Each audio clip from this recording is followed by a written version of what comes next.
ওরা যখন যে কবুতরগুলো ছিল তাদের মধ্যে একজনের নাম ছিল কালু, একজনের নাম ছিল কিংলার, একজন ছিল হাসনাইন, তারপরে আরো অনেকগুলো, একজন ছিল শেরু, তারপরে শেরহান আর কালু। এরা তিনটা কবুতর আমি ছোটবেলা থেকে অনেক আদর করে মানুষ করে পেলেছি। তো এরা আমার হাতের থেকে খাবার কিন্তু হাতের উপর লেগে লাভ দিয়ে আমার ঘাড়ে উঠে আসতো, আমার কান চুলকে দিত, অনেক আদর করতো। তারপরে অনেক ভালো ভালো সময় আমরা ওদের সাথে কাটিয়েছি। এখন সবাই আমার এখন কবুতরের সংখ্যা কমিয়ে দিয়েছি, অল্প কিছু কবুতর আছে।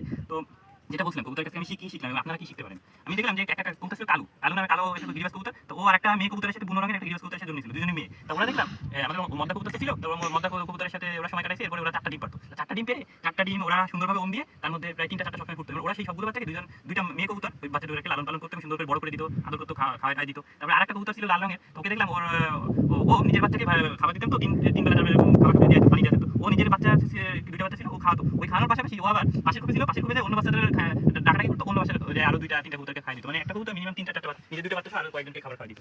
তারপরে আরেকটা কবুতর ছিল, তার কাছে এটা শিখলাম যে হাসনাইন এবং হাসনাইনি, মানে ওকে আমি ডাকি। হাসনাইনি হচ্ছে ওর মেয়ে সঙ্গী, মাদি কবুতর, তার পুরুষ কবুতরের নাম হচ্ছে হাসনাইন। ওরা খুব সুন্দরভাবে বসবাস করতো, ডিম পারতো, বাচ্চা হলে। তো অনেক আমার কথা, আমি যেটা কথা বলতাম যে আমি এই টাইমে খাবার দিব, তোমরা দুষ্টুমি করো না, বা তোমরা এখন একটু ব্যস্ত আছি যাও। ওরা দেখতাম হাইটে সুন্দর করে চলে যেত, বা ছাদে ছাড়িয়ে দিতাম বিকালের একটা সময় বা সকালে, এবং হাতে এরকম একটা তালি দিতাম, বা এরকম তুলি দিয়ে এভাবে হাত নাড়াইলে ওরা সবগুলো কবুতর দিয়ে সুন্দর করে উড়ে আবার ঘরের মধ্যে চলে যেত। আবার আমি যখন তুলি বলতাম যাও ছাদে যাও, ও চুপচাপ ছাদে উড়ে চলে যেত।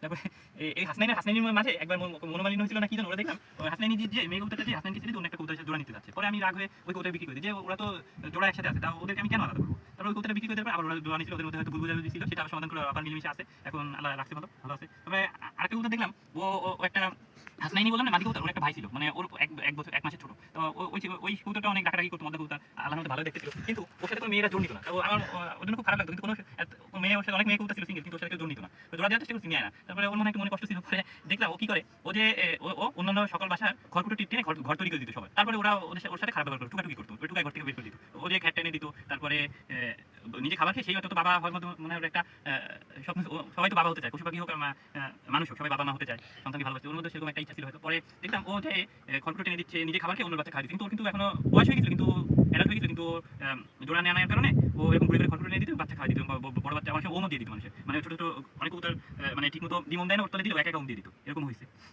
এটাই এগুলোই বলার ছিল। এখানে দেখেন না যে কবুতরগুলো কিভাবে তার বাচ্চাকে সুন্দরভাবে লালন পালন করে খাওয়ায়, আবার ডিম পারে, মানে বাচ্চার বয়স 15 থেকে 20 দিন হলে আবার ডিম পারে, ডিমও দিচ্ছে, আবার বাচ্চাকে খাওয়াচ্ছে। আবার কোনো কবুতর একজন নিজের বাচ্চা খাইয়ে অপরকে খাওয়া দিচ্ছে। কেউ 2টা মেয়ের কালু আর অনেকটা কোনো কবুতর, ওরা মা হয়ে মানে দুজন ওম দিয়ে বাচ্চা ফোটা সেগুলো মানুষ করতেছে। তো এরকম আমাদের সমাজে ঘটতেছে না, কত মারা এবং সিঙ্গেল মাদার অনেকে আছে, তারা তাদের সন্তান লালন পালন করতেছে নিঃস্বার্থভাবে, অনেকে দত্তক নিচ্ছে, অনেক ছেলে মেয়েদের লালন পালন করতেছে। তারপরে কিন্তু শিক্ষামূলক ঘটনা এটা যে আমরা পশু পাখির মধ্যে যতটা মমত্ববোধ বা আছে না, তারা সন্তানের প্রতি ভালোবাসা, দায়িত্ববোধ, এই জিনিসটা আমাদের মানুষের মধ্যে অনেকটা কমে যাচ্ছে। এই জন্য যে কিছুদিন আগে আমার রবীন্দ্র ভাইয়ের একটা ঘটনা বললাম না, যেখানে তার বাবা মা আত্মীয় স্বজনদের অবহেলার কারণে এবং টাকা সহিত চিকিৎসা না করার কারণে ছেলেটা মারা গেল। আপনার ওই ভিডিওটা কতটা